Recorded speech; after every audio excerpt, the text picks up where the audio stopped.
So you might see a box that's come up onto your screen asking you just to accept it so you can stay in the talk. So welcome to BSMS November monthly lecture. My name's Claire Johnson. I work at BSMS in the admissions team. And tonight we are lucky to be joined by Ella, who is a senior house office doctor currently working at Worthing Hospital. So Ella is going to be delivering this talk this evening, and you can see the title hopefully on the screen. The talk is focusing on the cost of living crisis and how poverty impacts the health and well-being of children. So during the talk, if you have any questions, you should be able to see a Q&A button on your screen. So if you put your questions into there, and then at the end, we'll come round and we'll hopefully get through all, if not the majority of the questions that you have.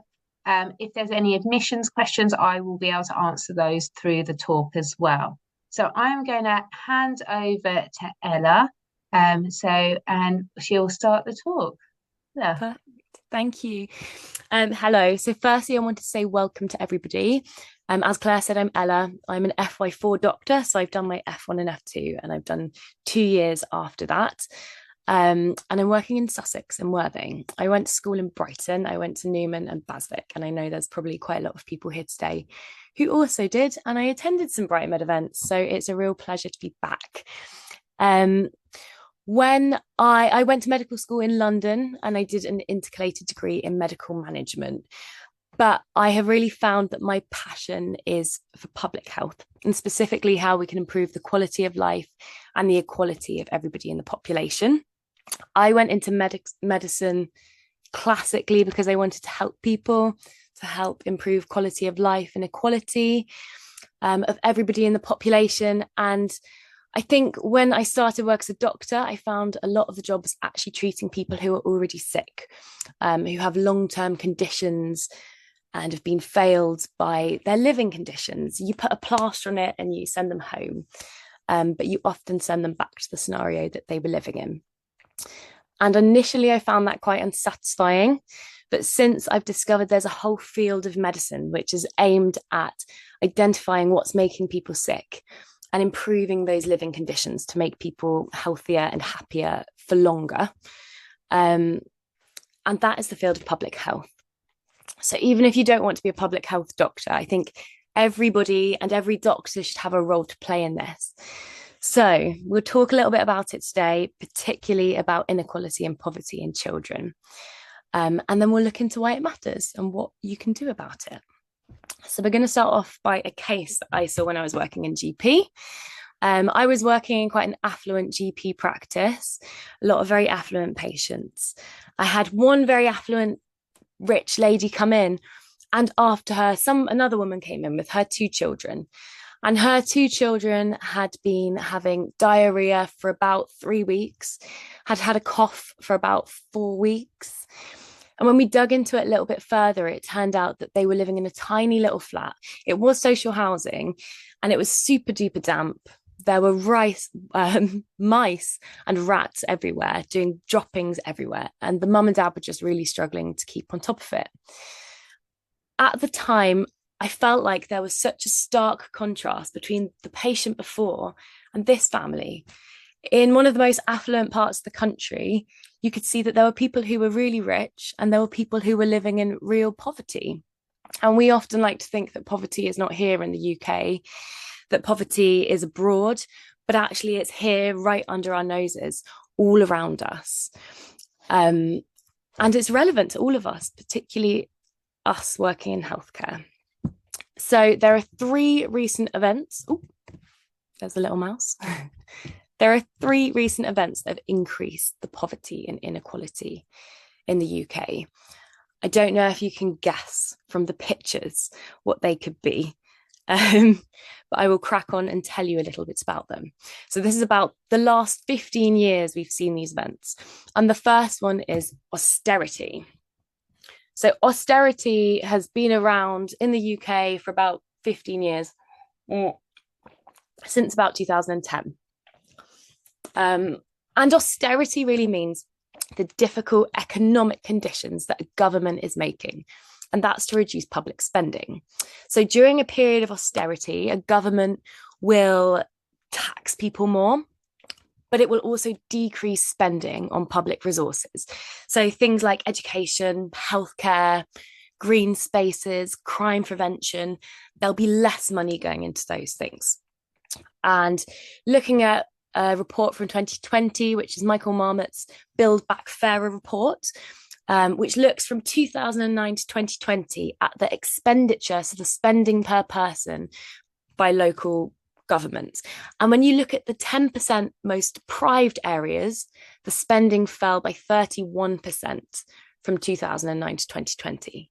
But when you look at the least deprived areas, the spending only fell by 16%. So you can see that austerity is impacting those who are poorer disproportionately, and so is really widening inequality and increasing poverty. The next thing is the pandemic. The pandemic is something that will be more familiar with a lot of us. I know that in 2010, I was only 14, so a lot of you probably were really quite young. But the pandemic is something that we've all lived through really recently, and that's had huge, huge impacts on people, as I'm sure a lot of you well know. For example, housing costs. So housing became much more expensive. And for a lot of people, this put a huge strain on them, particularly those who were already struggling, who were already on the cusp of living in poverty. And there were lots of other financial impacts. So lots of people suffered financially because of COVID. Specifically, you might think about people who were on 0-hour contracts, because those people weren't furloughed. Those people lost their salary, and they were generally less well-paid jobs anyway. Or people who were already in debt or had to take out more debt during this period. We also know that educational attainment was really impacted. And so there were lots of school closures, and that impacts all kids, as I'm sure you guys know, especially if you were kids during the pandemic, but it particularly impacts kids from more deprived backgrounds. These kids won't have as much access to resources like textbooks, technology, private tutors, maybe parents with an education in what you're being taught about. And a lower educational attainment impacts people going forward, which we'll speak about later. But in general, it can mean lower incomes, more poverty, and worse healthcare outcomes, as well as a worse quality of life for some. But it has the pandemic had a particularly big impact on children. So we know there were increased rates of poverty, there were increased safeguarding concerns for vulnerable children during that period. And if we look specifically at the mental health of kids during that time, we know that children and adolescent mental health services had lots more referrals. So I think 81% more referrals to children and adolescent mental health services, also called CAMS, from 2019 to 2021. And if you compare that to adult services had an 11% increase. So you can see it's had a huge impact on children's mental health. We don't really know what the long-term impacts of the pandemic will be on the mental health and the physical health of kids, but we do know that the NHS waiting lists have grown at a really fast rate. And we know that those who are poorer have been disproportionately kind of impacted. And there's been a role, it has had the impact of widening inequality within the country. The third thing, the cost of living crisis. So you've probably heard about this in the news, and this is something we're living through at the moment. A cost of living crisis in general refers to a period of high inflation. So that's a period where things are getting more expensive, but wages aren't going up at the same rate. And that means it becomes difficult to afford the same things that you were buying before. Now, inflation is measured by looking at the cost of what an average person is buying a week, and then how that cost changes every month. So at the moment, we're going through a period of high inflation or a cost of living crisis. Now, does inflation impact all groups equally, regardless of how rich or poor they are? Well, no. So people who have lots of money to begin with would have been spending their money on lots of different things. So the essentials that you can see here, like bills, housing, and food. Maybe they're shopping at nicer places sometimes, like Waitrose, but they also will be spending their money on more fun things like holidays, clothes, expensive gym memberships. And in a cost of living crisis, they can cut back on those fun things and they can still afford the essentials like food and heating. People who didn't have so much money to begin with and could only just afford the essentials like food and bills don't really have anywhere they can cut back. So they have to cut back on the essentials. And that might mean they go hungry. That might mean they have to have the heating off. So as opposed to not going on holiday, it has a really significant impact on the health of these people and also on the well-being. So in contrast to what you sometimes hear, we're not all in this together. Some people have had a much tougher time than others. If we look at the scale of poverty, so you can see here that a lot of people in the UK are living in poverty, 1 in 5, and that's millions of people who are impacted by poverty. And poverty is defined as a household income of more than 60% below the median, so the middle. And you can also see here that about 3 in 10 children are living in and impacted by poverty. We know in October 2023, about 4.2 million houses were going without essentials, and about 3.4 million households reported not having enough money for food. I'm going to throw some more facts at you. So 3.8 million people could not afford to meet their basic physical needs to stay warm, dry, clean, and fed. And that was in 2022. And that figure includes 1 million children. And those figures more than doubled from 2017 to 2022.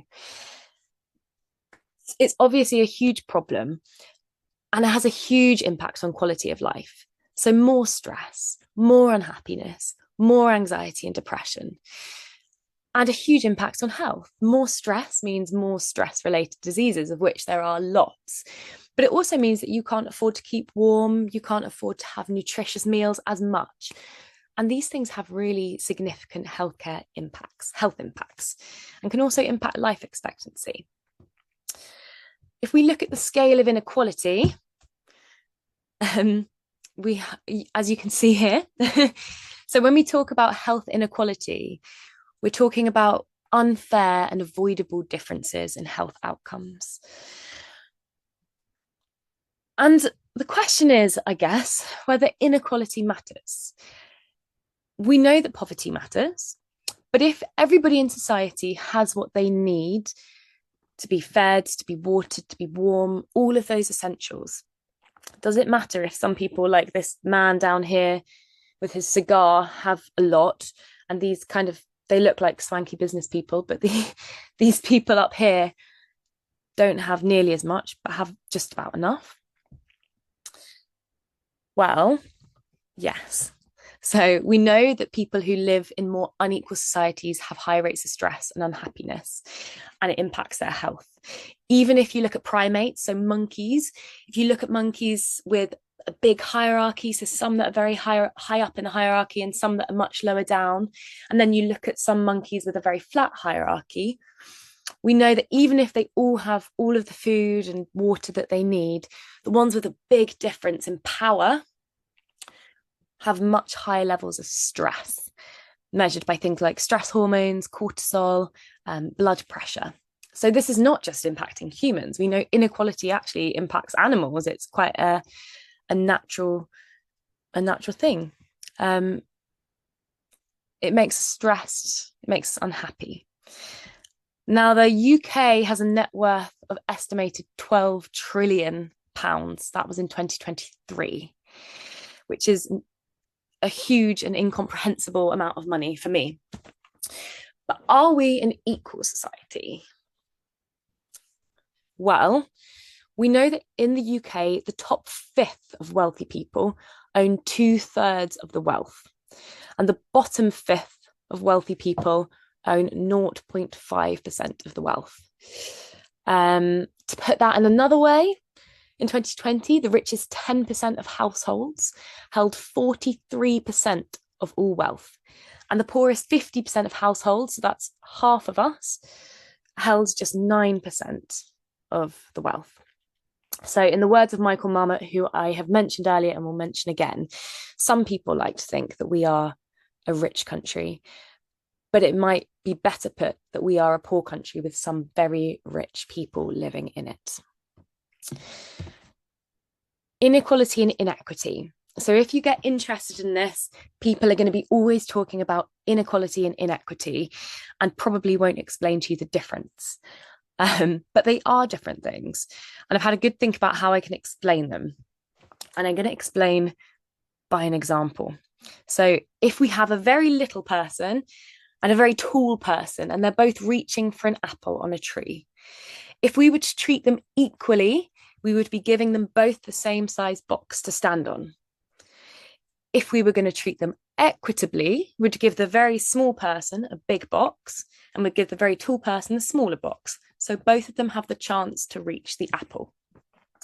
So inequity is about giving people, is about striving to give people the same outcomes, equality of outcomes. Right. So how does all of this, how does poverty and inequality impact children's health outcomes? Well, in general, when looking at people, we know that people living in the poorest neighbourhoods in England die about 7 years earlier than people living in the richest neighbourhoods.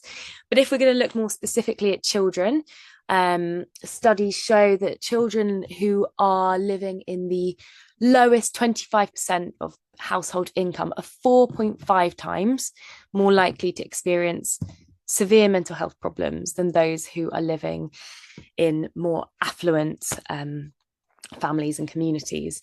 We know that children living in poverty are 72% more likely than other children to be diagnosed with long-term illnesses.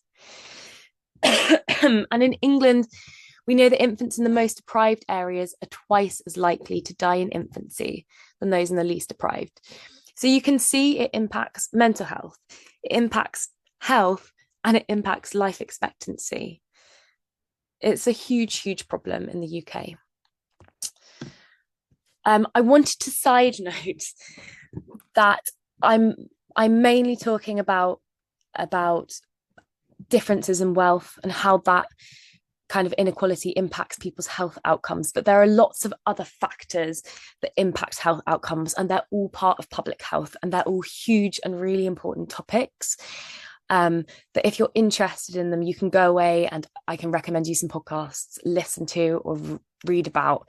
But I didn't want to go off on a tangent. For example, if we're just looking at race, we know that women from Afro-Caribbean backgrounds are 4 times more likely to die in labour and postpartum than white women. These things are really big and really important issues that we need to address. And if you're interested in it, I really recommend that you go away and do a bit more research because it's really interesting and really important.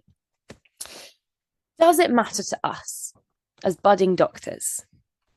Well, I would argue that most people go into healthcare because they want to improve people's health and happiness, or quality and quantity of life. And inequality and poverty makes people unhappy, unhealthy. It shortens their life expectancy. So it's a problem that all of us really need to address. So we can do that now a little bit. We firstly need to think about what social factors impact people's health and well-being. These conditions that people live in are also called the social determinants of health. They're the factors that are going on in our lives that impact how healthy and happy we are.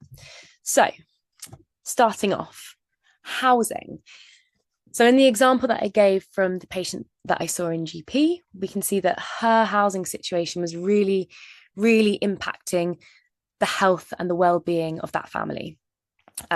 So whether it is a really damp house, a really unclean house, a very small house, an unsafe house, these things can really impact people's health and people's well-being. Education. So the experience of education can have a really, really significant impact. Obviously, different educational outcomes will impact where people go in their life, but also while people are in education, it can be a very happy time, or it can be a quite awful time for some people.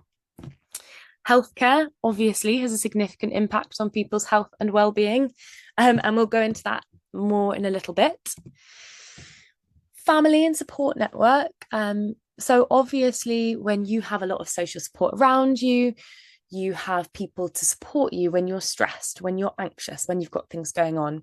You have people to take you to appointments. You have people to vouch for you when you're sick. And people without those support networks sometimes can struggle and can have worse outcomes because of that. Employment. If you look closely, you can see a doctor, which hopefully will be you guys soon. So people's employment, if people have a low or a high income, that can have a really significant impact on their health and their well-being. The conditions in which people are working. So some people might be working really long 13, 14-hour shifts, might be working in unsafe conditions, and those things can really impact people's health and, again, their well-being. Food, nutrition, and exercise. Obviously, if you have access to healthier food, if you can do healthy exercise, then that's going to make you a healthier and probably happier person. Alcohol, drug, and tobacco use, another one. People who are using drugs and drinking a lot or smoking a lot generally will have worse health outcomes than those who are not. Water and sanitation, again. Environmental quality, so access to clean air, access to green spaces. These things, again, have, if you're in a very polluted area, there are high rates of asthma. If you've got a big park that you can run in, you might be fitter if you're going out for a run every day. Crime, so living in an area with really high crime obviously can increase rates of stress, unhappiness, and transport, access to transport. So there's obviously loads. This is just a handful. There are loads of conditions that impact people's health and well-being. And we're going to go into some of them in a little bit more depth. But while we do that, what I want you to think about is, if you were advising the government, if you were a public health doctor, or you were working for the government, or maybe you were a GP that was working with the government, if you can think of any measures or policies that you could put in place to try to improve these situations that people live in and improve people's health. So an example of that might be, for example, trying to implement free school meals for children. So have a little bit of a think about that. And if we have time, we can talk about it at the end. So firstly, let's talk about education. Why might people from a less wealthy background end up with worse education and worse educational outcomes than other people? Well, there's obviously loads of factors, and we can only really just scratch the surface today. There will be people whose entire job is looking into this, looking into all of the different factors that impact people's experience and outcomes in education, and how we can make that better and more equal or equitable. But we'll just talk about a couple of them today. So resources, I think we touched upon this earlier, but access to things like computers, to computer programs, access to textbooks, to private tutors, to parents that will help you. If you have access to these things, your experience of of education is going to be better. You're probably possibly going to do better at school, and have just a better educational experience. Kids from more deprived backgrounds may also have higher rates of missing school. That can be because of things like illness. So if we think back to the case in GP, those kids have been off school for 3 to 4, well, I actually don't know, but could have been off school for 3 to 4 weeks with diarrhea. So that means they're missing out on a lot of education, and that's going to seriously impact them. But as well as illness, kids might have other priorities. There might be young carers. There might be kids who have responsibilities for earning money at home, and they might end up missing school because of that. There may also be high rates of stress. If there are concerns about where you're going to get your next meal, you might have poorer concentration at school. You might feel socially excluded, or you might act out because you're stressed. And these things can also lead to discrimination, so from other students or even from staff. We don't like to think it happens, but it does. These kids can often be discriminated against, and that can really impact their experience of school and also their outcomes at school. And the final thing I want to talk about with regards to school is confidence. So a lot of kids see themselves as less able to do well. They might feel like the actions don't matter. There's no point working hard. My family never went to uni, so I won't. And so these kids may not do as well because they just don't feel like they have the potential to. So for all of these reasons, education can be quite a negative time for some people. And we know that educational level impacts health. So higher educational attainment might mean higher salaries, less financial stress, more freedom, more knowledge. People might be able to therefore make healthier choices, and therefore might have better health outcomes, more control over their life, less stress. And we do know that on average, when we look at certain countries, that people with a university degree or equivalent at the age of 30 tends to live for 5 years longer than those with lower levels of education. So this is really significant. The next thing is nutrition. So some people obviously have a less healthy diet than others. And why may that be? Well, the obvious thing and a significant point is that some people really are unable to afford healthy foods.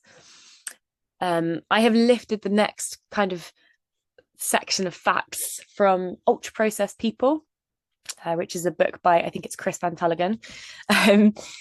In the UK, we spend an average of 8% of our household budget on food. In the USA, they spend 6%, and our European neighbours spend 11 to 14% of their household budget on food. The poorest 50% of households, so half of us in the UK, would need to spend almost 30% of their household income on food if they wanted to eat a diet that adhered to the National Healthy Eating Guidelines. The poorest 10% of households by income would have to spend 70% of their income on food if they were going to adhere to the national guidelines. So for some people, it is totally unaffordable. So that means families might end up eating cheap and nutritionally poor foods, leading to obesity, but also leading to malnutrition, as the two can really coexist. But as well as that, as well as not having enough money for nutritious meals, there are other factors. So time to cook. When people have long shifts, when people have to look after their kids, they might not have time to cook. I know I'm certainly guilty of it. If I work a 13-hour shift, I come home and stick something in the microwave because I'm just too tired. And if people are doing these shifts back to back, it's really difficult to find the time. Knowledge about what makes up a healthy diet. In my experience as a doctor, I've been really surprised that what was always taught to me and was obvious to me, to a lot of people isn't obvious. And I think that there's a lot of conflicting information out there. There's a lot of advertising that tricks people. Think about things like Nutri-Grain bars, which are advertised as healthy, but are actually nutritionally really not very good for people. There's a lot of sugar in them, and people are tricked into thinking that this is healthy eating. And not everybody knows what actually constitutes a healthy diet. So as doctors, obviously, we have a role in educating people of this and always keeping an open mind to the fact that what is obvious to us might not be obvious to everyone. Other factors as well that impact the healthy nutrition are the cost of cooking. Bills can be expensive, and knowledge of how to cook well. Again, when I went to uni, it took me a really long time to learn how to cook nice food. Initially, the food I was making was really quite disgusting.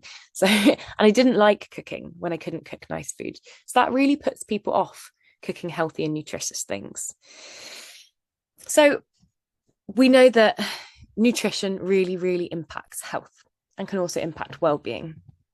But I want to touch a little bit on food poverty.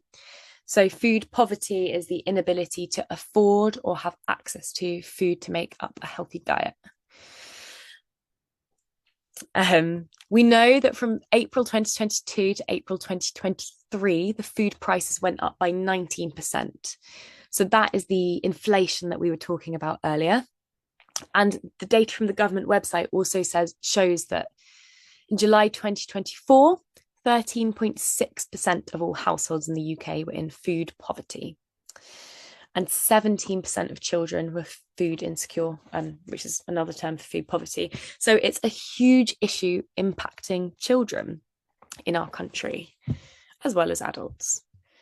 This is the Trussell Trust. This is a graph from them. They supply emergency food parcels. And you can see the number of people accessing them by millions. And you can see it steadily increased from 2010, which is when the Conservatives came into power and started implementing austerity. So now where I think there's about 3.1 million people accessing emergency food supply parcels. So yeah, it's steadily been going up. How much do you need to earn to access free school meals? I didn't know this. I believe that in reception year 1 and year 2, you can access free school meals regardless. But otherwise, to be eligible, households have to have an annual income of under 7,400. That's before benefits and after tax. And that threshold has actually been frozen since 2018, even though prices have risen significantly since then. An estimated 800,000 children, who are in poverty actually do not have access to free school meals. So you can see that what we're providing at the moment is just not adequate. Okay, moving on to healthcare. So, although we all have the National Health Service, which is free at the point of access and is obviously an amazing thing, a lot of people have very different experiences of healthcare to other people, different outcomes and different experiences within the healthcare system. Why might this be? Well, there are fewer GPs per population head in deprived areas. So children from low-income families have less access to the medical care they need. These are the people who we should be supporting to improve their health the most, but it's just not happening. We know from research in 2020 that GP practices in poorer areas received about 7% less money per patient than those in less deprived parts of the country. And we also know from a study in January 2022 that GP services in more deprived areas in the UK perform less well on average on key quality measures. Now, I think it's really important to mention that GP practices partly receive funding based on whether they're hitting targets. And it's much easier to hit targets if you're working in a population where people are affluent and healthy. You're going to have no problem, or not many problems, hitting your target and getting your funding. But if you're working in a community where people have great needs and where people aren't as healthy, you're going to miss your targets and you're going to miss out on funding. So it's quite counterintuitive. It also means that GPs maybe don't want to open practices in poorer areas. If you're going to be under a lot of stress, you're not going to be hitting your targets, you're not going to be getting funding. So we see these areas just don't have the GPs that they need. Other factors, though, that impact people's access to healthcare are people not being able to afford attending an appointment. The average price of attending an appointment is £35, but attending a paediatrics or a children's appointment is £50. That's because of things like childcare, missing out on work, transport, and parking. So it means that certain people just cannot afford to take their kids to their appointment. Experience of healthcare, it might be different for different populations depending on how affluent those populations are. So certain populations might be excluded digitally. So low-income families might not be able to have as much access sometimes to things like computers, smartphones, and therefore might not be able to use some of the online services that we now have in healthcare. There may also be more stigma. I mean, it's something that shouldn't happen. But health professionals may on occasion make snap judgments based on individuals' appearances or ways of speaking. And for that reason, it's really important that all of us are educated about our own kind of ingrained stigma, because like it or not, we all will have some stigma. So we need to be able to identify it and identify when we're applying it so that we don't do that, because it really impacts people's healthcare outcomes and their experiences of healthcare. And the other thing is communication difficulties. So those from more deprived areas may be less confident. They might be less confident in speaking up to a doctor. Now, I know that when I'm at work, people treat me very differently to when I'm in Aldi and dropping things out of my hands. People at work definitely are a little bit more scared of doctors. So if people have less confidence, they might be less good at speaking up, at saying, this symptom is really worrying me. It's been going on for a really long time and I want you to investigate it. And what that can mean is these things go missed and dismissed for longer. And these people might take a longer time to present and to be diagnosed. Alongside that, there are other communication difficulties like language barriers, which we need to always be thinking about. And the final thing, one more thing that I want to mention in terms of healthcare is trust. This is a really, really key issue. So there have been lots of communities that have been historically let down by healthcare. It takes a really long time to build up trust in anybody, and it takes a second to lose it. So what we can see is that there are communities that just don't trust healthcare, so maybe don't access it or don't take advice.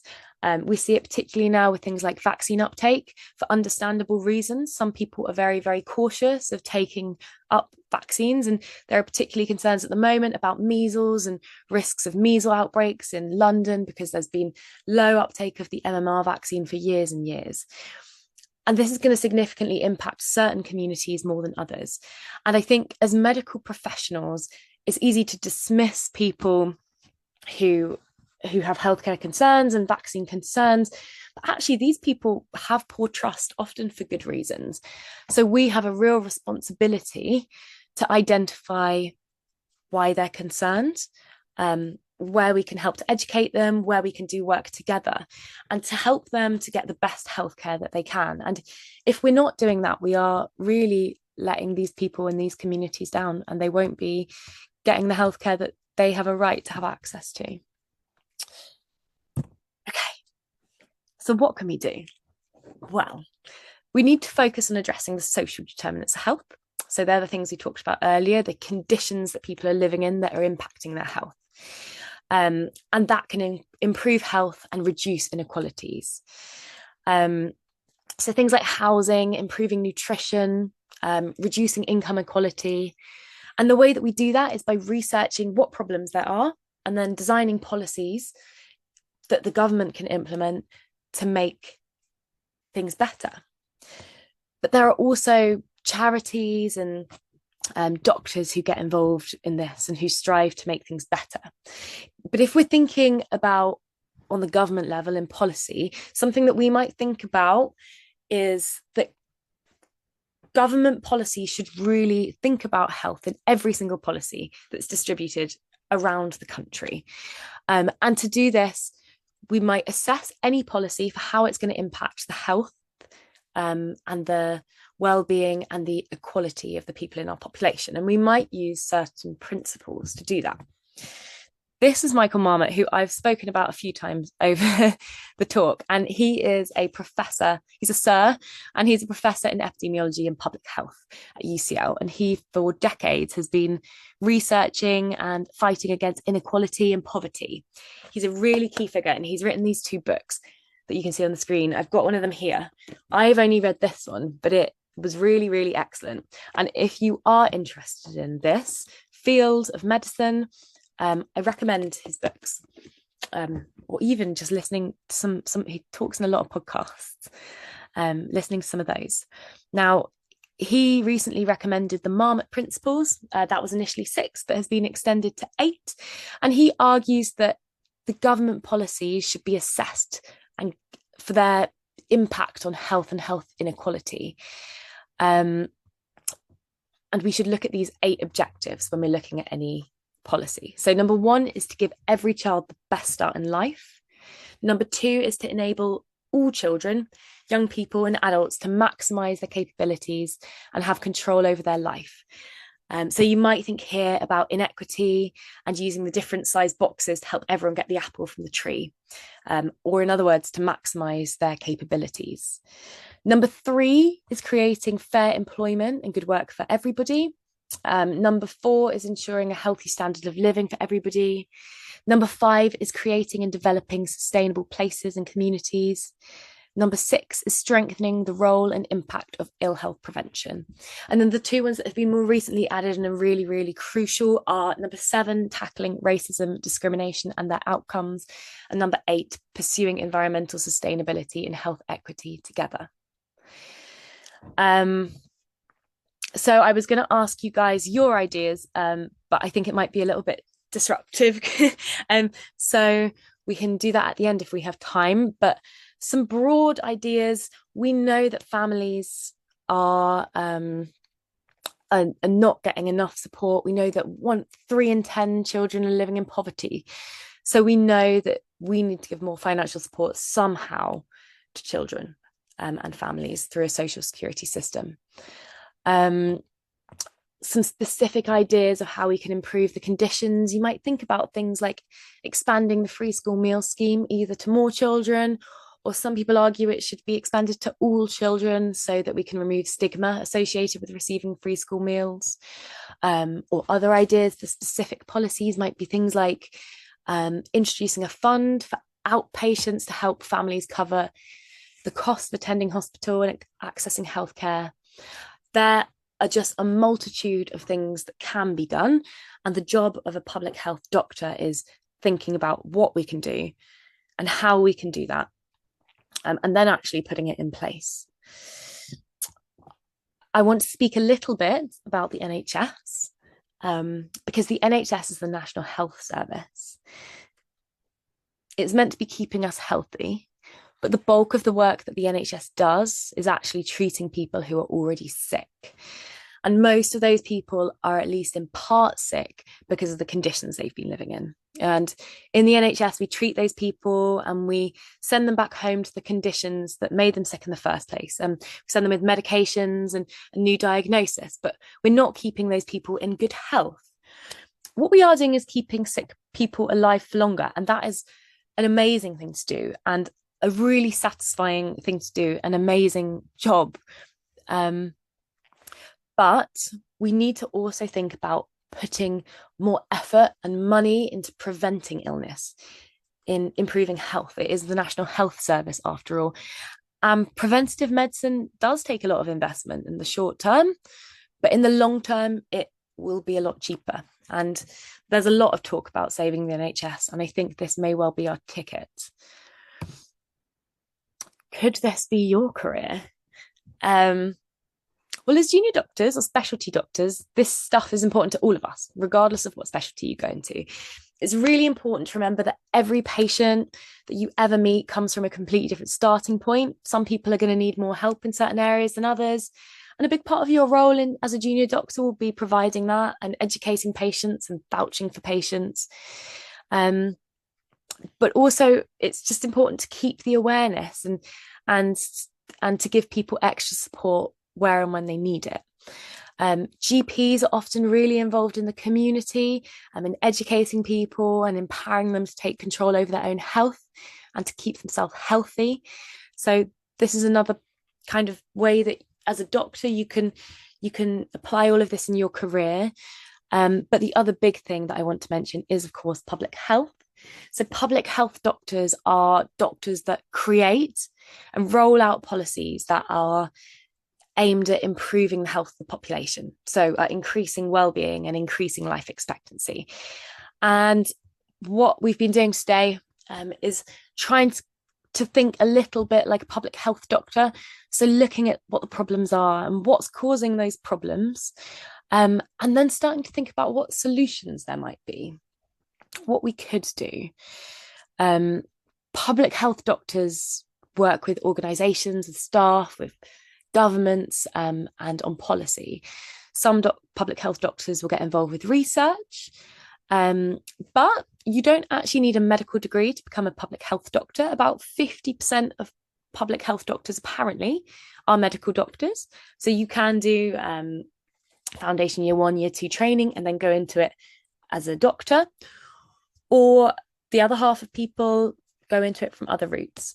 You need a related master's or PhD, but this is a way to get into it. If you don't become a doctor, it's still something you can get involved in, which is really important. And I think it's really the job for people who want to change the system. I think that no matter what field you go into, whether or not you go into this, whether or not you go into medicine, this stuff is relevant to absolutely all of us in society. We're all citizens. We all vote, or if you can't vote yet, we'll be able to vote soon. So we all have huge power in numbers to make a big change. Yeah, so that's all. Thank you so much for coming. If you have any questions, put them in the chat and I'll do my best to answer them, whether that is about this lecture or medical school or working as a doctor. Brilliant.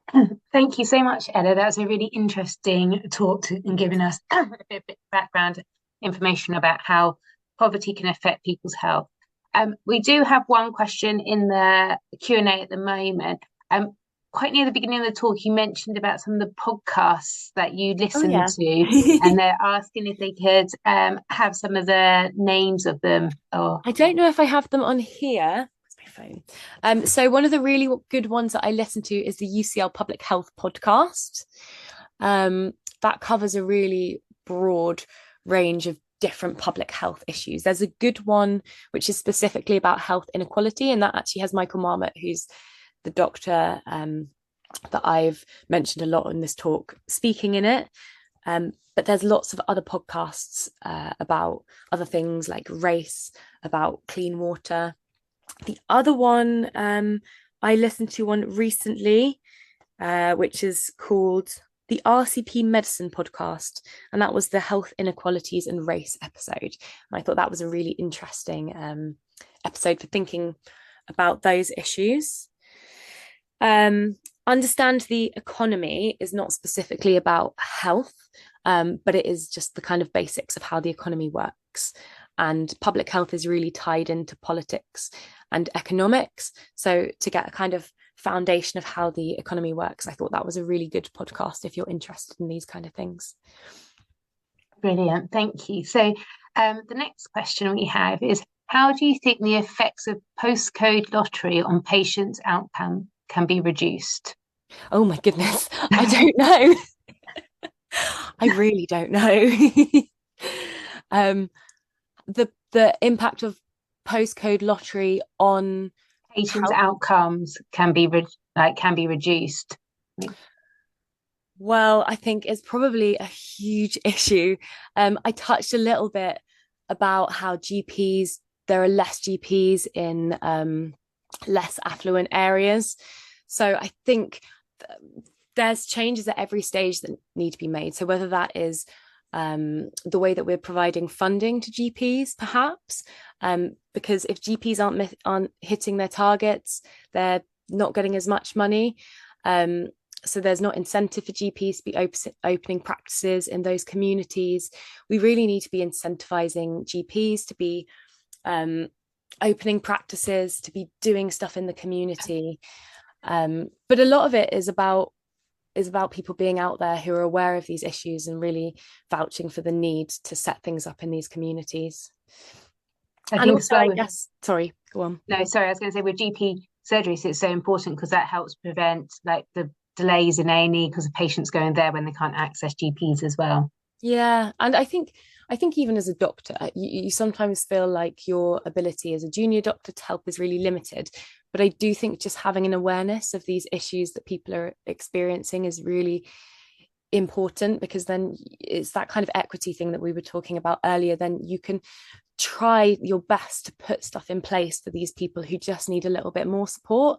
And it can be within your power to do little things that can have a huge impact on people. I think reducing the postcode lottery is a huge issue, and we'll have to get there slowly and incrementally by lots of little changes. Cool. Brilliant. So the next question is, in medical school, how did they expose you to the implications of public health, which led you to go further into it as a career? Well, I was speaking to Claire about this before we went into this lecture. This wasn't something I ever came into contact with during medical school, and not during my foundation training either. In fact, if I'm going to be completely honest, after my foundation training, I was considering leaving medicine because I thought I didn't know public health existed. And I thought maybe I can do a different job where I can get involved in changing the system. And then I started listening to podcasts and started discovering books like this. And I realized actually a lot of the people doing this stuff are doctors. And I started finding out more about public health. So a lot of it was my own research. But I do know that if you are exposed to these things earlier on, which is part of the reason I wanted to do this lecture, there are opportunities to get involved earlier on, to get exposure and to get experience in medical school and also in your foundation training. You can do rotations through public health, which I think would have been a really beneficial experience for me. But unfortunately for me, it was all solo research.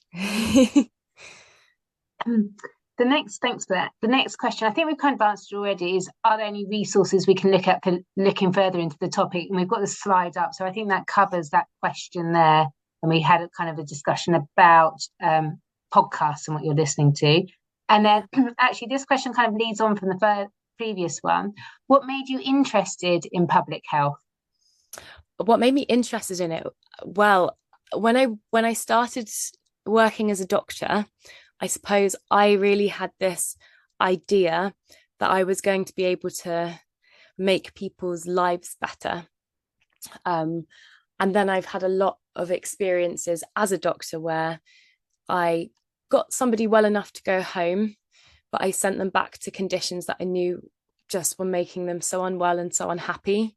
And I found that really challenging because I didn't feel like I was able to help people in the way that I had thought I would. Sorry, I've lost track. What was the question? What made you interested in public health? Yes. So I started looking into other things. I started looking into other careers where I might be able to get involved in changing that system. And yeah, as I said, listening to the podcast and reading lots of books. And then I realized, oh, this is actually a medical specialty. Thank God I did. Thank God I did the right degree. Although, as I said, you don't actually have to do medicine to go into public health. Oh, thank you. So someone's asking, can you talk a bit more about what a public health doctor is? Like what is their role and what they do? So I am not a public health doctor, and I've never done a rotation as a public health doctor. So all I can tell you is my own research into it. But as I understand it, public health doctors' roles are very broad. They tend not to be doing the same thing day to day, week to week, month to month, or year to year. So a lot of it will be researching into what the problems are, and then brainstorming about what solutions you can think of. And a lot of that will be getting other people involved from lots of different specialties or different parts of our society to bring in their expertise, and then developing plans or policies and then advising the government on those. And public health doctors will also be involved in implementing those policies and monitoring how effective they are. Oh, brilliant. A lot of it is office based, although there is a new scheme which has been brought out last year, which is GP training and public health training together. And that is super duper popular. But I know a lot of people also train in GP and then do public health. And that means you can keep your clinical practice and also work as a public health doctor. So that's a nice alternative, which is what I'm planning to do. So you kind of answered this as well, but at the beginning, when you introduced yourself, you mentioned that you're an F4 doctor, which I think might have confused a few of our listeners, because obviously we hear of F1s and F2s, but we don't very often hear what an F4 is. Yeah. So foundation year 1 and year 2 training are the training part that you have to do after medical school. And then once you finish medical school, you need to decide on a specialty. And I would say for 90% or 95% even of my friends at the end of F2, they just didn't know what they wanted to do. And I was definitely one of them. As I said, I even thought about leaving before I discovered all of this field of medicine. So people tend to take what we call an F3 and sometimes an F4 and sometimes an F5, 6, and 7. And that will be when you keep working in hospital, but you're not in a specialty training role. So you can either rotate around different places, or some people will do specific things, like they will do research for that year whilst also doing a couple of days a week on the ward, or you can get involved in teaching in that year. So it's not just that kind of linear pathway. There are a lot of people that take years out and do other stuff, whether that is work on different wards to try and get an idea if you like different specialties, or teaching or research. So I'm an F4. And then the next one is what is your, I think you mentioned it actually, what your next steps, what are you planning to do? I have applied to GP training. So my plan is to do 3 years of GP training. And then after that, to go into to do a little bit of public health on the side. So I'll probably, after GP training, do public health training. And the reason that I've chosen it that way is because I would like to keep a little bit of clinical practice. I really love working with people. And I also think it is good in public health to have people on the ground surveying how the situation really is clinically. So that is my plan. At the moment, I'm just working on the wards in hospital. Brilliant. So as you may be aware, Ella, we are coming into interview season for medical schools from December. So there's quite a few questions here kind of relating around interviews and topics. So I'll try and kind of clump them all together. So it's quite often, so basically they're asking whether you think, this is a really hard one, think about like public health will come up in medical school interview questions, and have you got any tips on how you might be able to prepare for medical school interviews? I can't remember if I was asked anything about public health in medical school interviews. I would say, in general, in medical school interviews, they're looking at how you approach questions, and not always. I don't know, Claire's probably more of an expert on this, but it's not always about knowing absolutely everything about what it means to be a doctor in every single specialty, because you just won't know, and nobody expects you to know. So I think a lot of it is about approaching questions calmly. And if it is a question about what are the arguments, for example, for and against, what's the word? Mandatory vaccines, for example, the way to go about, in my memory, the way to go about those kind of questions would be to talk about the arguments that you can think of for, the arguments that you can think of against. It's not necessarily testing your knowledge, but it's looking at how you would approach things. I don't know what you think, Claire. I think that's a really good answer. I would say it's so hard because like we write our questions, new questions every year. We may be influenced by some of the topics that have been in the press during that year, or there seems to be some hot topics that have happened earlier in the year.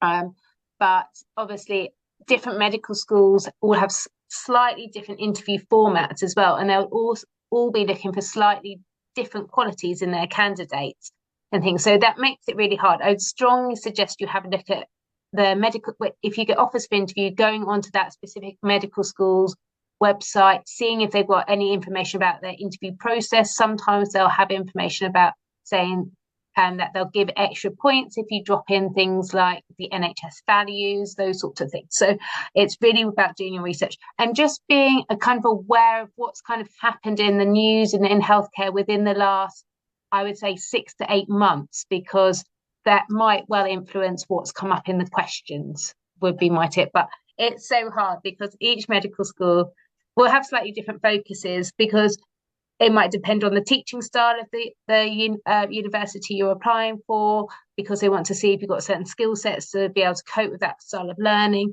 So it will vary at every medical school. So it feels like we're being very evasive, but it's such a hard question to answer. So the next question. So this is how did you find med school in London compared to being at Basvic? I'm guessing you go to Basvic. Basvic is a huge, busy college. So I think in that sense, I already felt like a very small fish in a very big pond at Basvic. And then I went to London and I still felt like a very small fish in a very big pond. So I think Basvic prepared me well. I know that for me, I felt like the workload was higher when I went to uni, but a lot of people said that they didn't think the workload was higher. And I was discussing with Claire earlier that I found London very, very expensive. Very, very, very expensive. So that's a factor kind of maybe to think about when you're choosing. But I loved living in London. And I think Basvic prepared me well. So I'm quite conscious of time, so I'm just trying to pick one last question out of the ones that are here. So 1 second. There's some quite political ones here around government policy and things. So this is quite a good one. Do you think the social factors affecting health have a stronger impact on children than adults or the elderly?